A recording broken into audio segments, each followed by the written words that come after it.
ગઈકાલે રાત્રે મમ્મી સાથે ઘણી બધી વાતો થઈ. મમ્મી સાથે લગભગ 1-1.5 કલાક જેટલું ડિસ્કશન થયું મારું.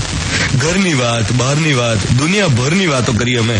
પણ મા સાથે હું જેટલી પણ વાર વાત કરું એ વાતનો અંત કેવી રીતે આવે ખબર છે?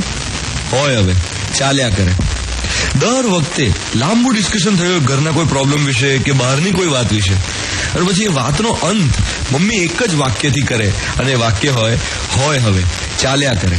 આ હોય હવે ચાલ્યા કરે જે છે ને, એ બહુ મોટો મોર્નિંગ મંત્ર છે. એમાં બહુ મોટો આશાવાદ છે, સ્વીકાર ભાવ છે, સિચ્યુએશનનું એક્સેપ્ટન્સ છે.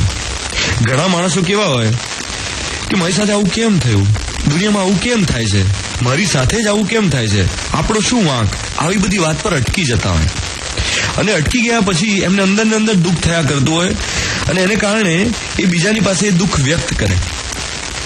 હવે તમે બીજા પાસે રડો, દુઃખ વ્યક્ત કરો, તો કોઈને કોઈ તો એવું હોય જે તમને સિમ્પથી બતાવે, આશ્વાસન આપે, આપણી દયા ખાય, અને પછી દયા ખાઈને સિમ્પથી બતાવીને માણસ એક દિવસ થાકી જાય.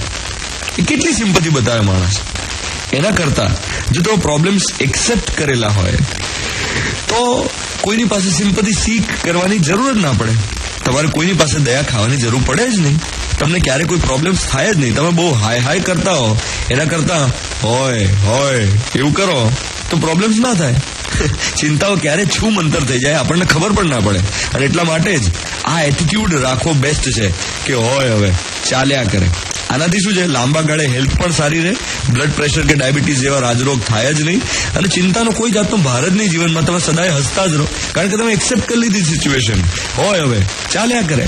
આજ મોર્નિંગ મંત્ર દરરોજ હાયની જગ્યાએ હોયથી રિપ્લેસ કરો.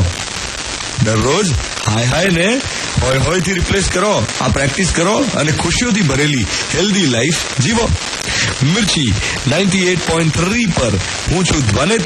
ઓન 3rd of January, વર્ષનો 3જો દિવસ. Happy new year. Have a happy day ahead. Good morning my dear.